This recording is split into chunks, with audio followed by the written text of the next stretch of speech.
শিয়াল পণ্ডিতের আজকের আসরের বিষয় হল রাখে হরি মারে কে।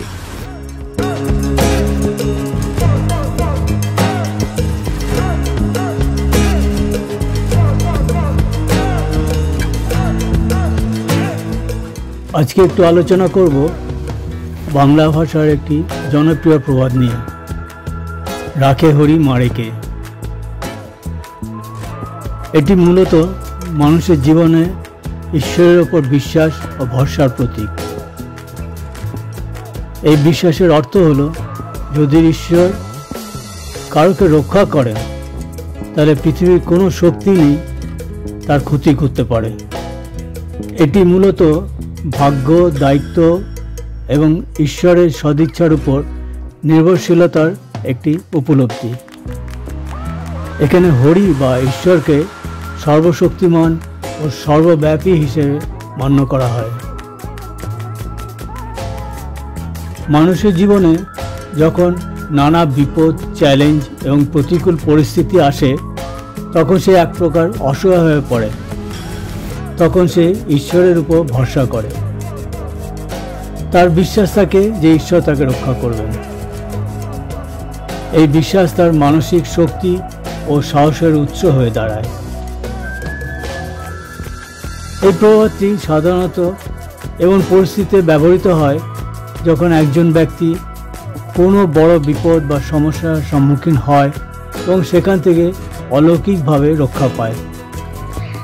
এবং মানুষ যতই চেষ্টা করুক না কেন, যদি ঈশ্বরের ইচ্ছায় সেই ব্যক্তি রক্ষার নির্ধারিত থাকে, তাহলে কেউ তার কোনো ক্ষতি করতে পারবে না।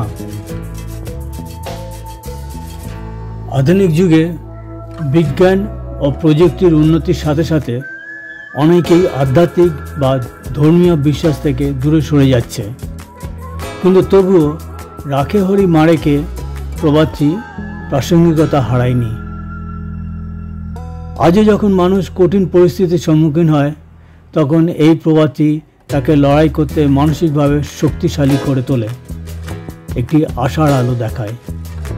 এটি প্রমাণ করে যে আধ্যাত্মিক বিশ্বাস ও মানসিক শক্তি আজও আমাদের জীবনে গুরুত্বপূর্ণ ভূমিকা পালন করে। একটি জ্বলন্ত উদাহরণ কিছুদিন আগেই ঘটেছে।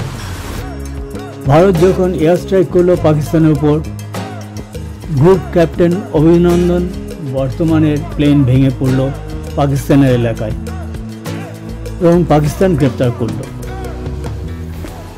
তখন কি আমরা কেউ ভেবেছিলাম যে অভিনন্দন সশরীরে অক্ষত অবস্থায় পাকিস্তানের কবজা থেকে ফিরে আসবে এত তাড়াতাড়ি? কিন্তু কি আশ্চর্য, শুধু ফিরে আসাই নয়, পাকিস্তান সরকার সসম্মানে দেশের সীমানা অবধি পৌঁছে দিয়ে গেল। এটা তো জ্বলন্ত উদাহরণ, রাখে হরি মারে কে। আশা করি আমার এই উপলব্ধির সাথে আপনিও একমত হবেন। কমেন্ট করে অবশ্যই জানাবেন, আর ভালো লাগে অবশ্যই লাইক আর শেয়ার করবেন, আর সাবস্ক্রাইব করে থাকতে ভুলবেন না। আজ এই পর্যন্ত, পরের এপিসোডে আবার কথা হবে।